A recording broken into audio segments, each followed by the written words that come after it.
क्या आपने भी लेडीज को सूजे हुए हाथों पर बैंडेज लगाए हुए देखा है? पहले ब्रेस्ट कैंसर सर्जरीज में ये बहुत कॉमन था, लेकिन आज हम इसको पूरी तरह अवॉइड कर सकते हैं। ब्रेस्ट कैंसर सर्जरीज एक्चुअली दो जगह की जाती हैं। पहली तो ब्रेस्ट पर, जहां ट्यूमर या कैंसर होता है, और दूसरी एक्जिला या आर्मपिट में, जहां पर लिम्फ नोड्स होते हैं। सो आज मैं सिर्फ एक्जिला यानी आर्मपिट की बात करूंगा। सो अगर यहाँ एक्जिला में एनलार्ज लिम्फ नोड्स हैं और उसमें सुई की जांच यानी FNAC में कैंसर कंफर्म्ड है, तब तो मजबूरन हमें सारे ही एक्सिलरी लिम्फ नोड्स निकालने पड़ते हैं। इसे हम एक्सिलरी लिम्फ नोड डिसेक्शन कहते हैं, और इस कंडीशन में हाथों में सूजन आने की संभावना लगभग 20 से 25% तक होती है।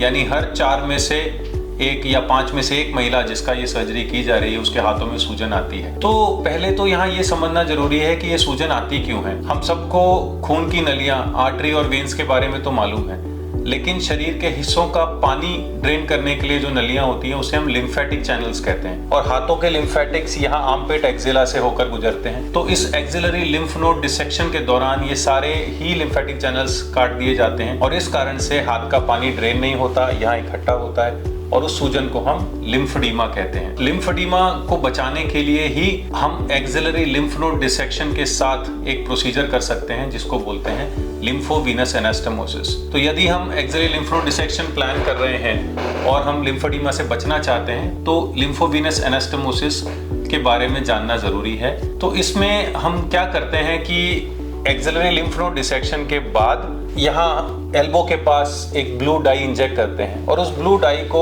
थोड़ी देर बाद यहाँ देखा जाता है, वो लिम्फेटिक्स के थ्रू ट्रेवल होकर यहाँ पहुंच जाती है वो ब्लू डाई, और फिर माइक्रोस्कोप की मदद से उस लिम्फेटिक्स को एक्सिलरी वेन या उसकी किसी ब्रांच के साथ जोड़ दिया जाता है। तो इसलिए इसको कहते हैं लिम्फोवीनस एनास्टमोसिस। इस जोड़ के थ्रू हाथ के सारे पानी आगे ड्रेन हो पाता है और सूजन नहीं आती। तो जो पहले लिम्फेडिमा के चांसेस लगभग 20 से 25% थे, वो इस प्रोसीजर के बाद सिर्फ 4% रह जाते हैं। तो ये तो बात हुई उस सिनेरियो की जब एक्जिला में लिम्फ नोड्स में कैंसर था। तो यदि ये कैंसर फ्री है, इन लिम्फ नोड्स में कैंसर नहीं पहुंचा है, तो ये अर्ली ब्रेस्ट कैंसर कहलाता है, और ऐसे में और भी जरूरी हो जाता है कि हम इस लिम्फेडिमा से बचें। तो पेशेंट्स जनरली मुझसे यही पूछते हैं कि अगर यहाँ कैंसर नहीं पहुंचा तो भी क्या इन गांठों को निकालना जरूरी है? तो जवाब तो है हाँ, निकालना जरूरी है, लेकिन लिम्फेडिमा हुआ तो क्या करेंगे? तो इसलिए साइंस के नए इनोवेशंस में अब हमारे पास एक नई प्रोसीजर है जिसको कहते हैं sentinel lymph node biopsy. Sentinel node का मतलब होता है वो पहला नोड जिसमें ब्रेस्ट से ट्रैवल कर कैंसर सेल्स के पहुंचने की संभावना सबसे ज्यादा हो।